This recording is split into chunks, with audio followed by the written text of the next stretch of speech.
Hi గారు second power channel ప్రస్తుతం మనతో పాటు భరద్వాజ్ గారు సీనియర్ జర్నలిస్ట్ ఉన్నారు. వారితో ఒకసారి మాట్లాడదాం. సార్ నమస్కారం. సార్ నమస్తే అండి. సార్ జగన్మోహన్ రెడ్డి గారి ఇంటి ముందర అగ్ని ప్రమాదం జరిగిందంటూ వార్తలు ప్రచారంలో ఉన్నాయి సార్. అయితే ఏం జరిగిందని ఒక్కసారి చూసుకుంటే మద్యం కుంభకోణానికి సంబంధించి కూటమి గవర్నమెంట్ సిట్ వేసింది సార్. అయితే దీని పట్లనే పొద్దున సిట్ వేస్తే ఆ నైట్ లోపు జగన్మోహన్ రెడ్డి గారు ఇంటి ముందర మొత్తం డాక్యుమెంట్లు డైరీలు అన్నీ కూడా తగలబడిపోయాయి. ఇది జగన్మోహన్ రెడ్డి గారే చేసి ప్రభుత్వం మీద నెట్టే ప్రయత్నం చేస్తున్నారు, ఇదే 2.0 అంటూ టీడీపీ వాళ్ళు కూడా ఒక సెటారికల్ ట్వీట్ కూడా చేశారు సార్. ఏదేమైనా మరి ఇప్పుడు సిట్ వేయడం ఈ మద్యం కుంభకోణానికి సంబంధించి ఆ వెంటనే ఈయన ఇంటి ముందర చిన్న అగ్ని ప్రమాదం లాంటివి జరగడం చూస్తే మీకేమనిపిస్తుంది సార్? అంటే జనరల్గా అధికారం మారినప్పుడు సెక్రటేరియట్ లాంటి చోట్లే పాత ప్రభుత్వంలో ఆయా పదవులు నిర్వహించినటువంటి వాళ్ళ కార్యాలయాల్లో ఫైల్స్ తగలబట్టడం అనేది మనం చూస్తూనే ఉన్నాం. తెలుగుదేశం ప్రభుత్వం ప్రతిపక్షంలోకి వెళ్ళినప్పుడు ఇలా ఫైల్స్ తగలబడినటువంటి ఉదంతాలు చూసాం.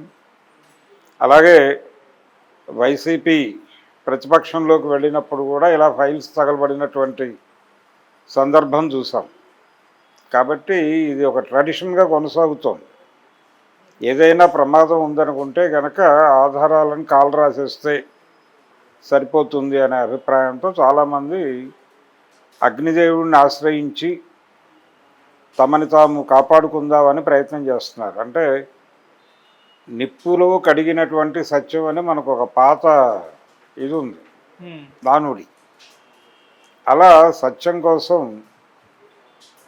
సత్యం అంటే ఏమిటి అంటే రేపు పొద్దున వీళ్ళు నేరం చేశారో లేదో నిర్ధారణ కావాలి. అయితే ఆ ఫైల్స్, ఆ డేటా ఉండాలి. అవన్నీ అగ్నికి ఆహుతి ఇచ్చేస్తే ఇంకా వీళ్ళు ఏది చెప్తే అదే అవుతుంది. కాబట్టి తమ దగ్గర ఉన్నటువంటి ఆధారాలు, తమ దగ్గర ఏవైనా ఇవి ఇబ్బందికరమైనటువంటి సమాచారం ఉంటే అది ప్రమాదం కాబట్టి తగలబెట్టేసి ఉండొచ్చు. ఇది ట్రెడిషనల్గా నడుస్తున్న ప్రోగ్రామ్. ఇదేమి సాంప్రదాయ వ్యతిరేకమని నేను అన్నాను. ఇదేదో కొత్తగా ఆయనే చేశాడని కూడా నేను చెప్పట్లేదు. వైఎస్ఆర్సీపీ మాత్రమే ఈ పని చేయలేదు, అందరూ చేశారు. జాతీయ స్థాయిలోనే ఇలాంటి కార్యక్రమాలు జరిగినటువంటి చరిత్ర మనకుంది. అందుకని అంత ఘనత వహించినటువంటి కార్యక్రమం ఈ రోజున వైసీపీ చేసింది. టీడీపీ జోకులేస్తోంది. రేపు టీడీపీ కనుక ఇలాంటిదే చేస్తే, ఒకవేళ వాళ్ళు ప్రతిపక్షంలోకి వెళ్తే అప్పుడు ఇలాంటివి జరుగుతాయి. ఇప్పుడు వాళ్ళు జగన్మోహన్ రెడ్డి లిక్కర్ రేట్లకు సంబంధించి స్కామ్ చేశాడు అనేది ఒక ఆరోపణ ఉంది. అలాగే వాళ్ళు ఇవేవి కూడా యాక్సెప్ట్ చేయలే. ఏది ఎలక్ట్రానిక్ పేమెంట్స్ ఏవి కూడా యాక్సెప్ట్ చేయలే.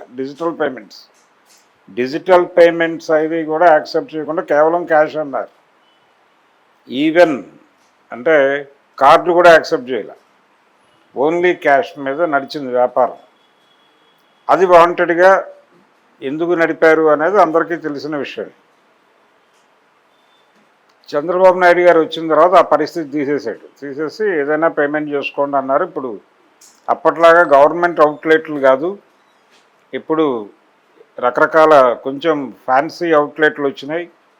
ఆ రోజుల్లో వైన్ షాప్కి వెళ్ళాలంటే చిరాకు పుట్టే పరిస్థితిలో ఉండేది. అది అంటే ఒక ఎరువుల గోడౌన్ లాగా ఉండేవి లిక్కర్ షాప్.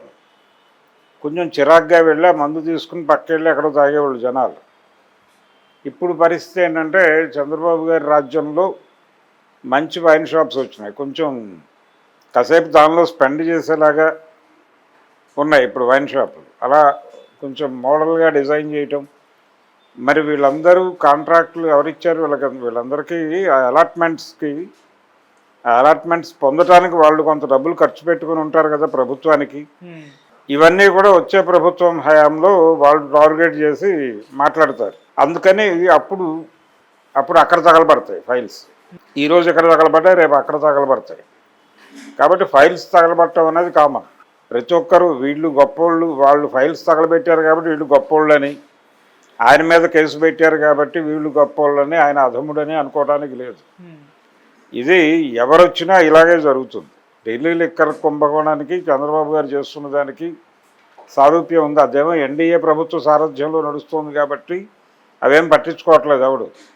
ఢిల్లీలో ఆయన కూడా ప్రభుత్వ సెక్టార్లో ఉన్నదాన్ని లిబరల్ సెక్టార్లోకి తీసుకొద్దామని ప్రయత్నం చేసి కదా ఇరుక్కున్నాడు కేసులో.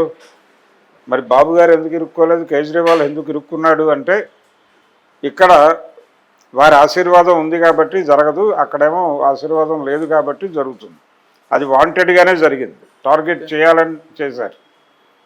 సో ఇలాంటి సమస్య ఉంది లిక్కర్ పాలసీకి సంబంధించి. ఆయన ఆ రోజుల్లో వితౌట్ అంటే ఒక ప్రతి ట్రాన్సాక్షన్లోనూ ఏదో ఒక కుంభకోణం జరగకుండా అయితే ఉండదు. దానికి సంబంధించి వాళ్ళ దగ్గర ఏమైనా లీడ్స్ ఉంటే వాటిని ఈ దర్యాప్తు సంస్థలకు దొరకకుండా తగలబెట్టేసి ఉండొచ్చు. క్లియరే, దానిలో పెద్ద సందేహపడాల్సిన అవసరం లేదు. అది ఎక్కడైనా ఎవరైనా చేసే పని.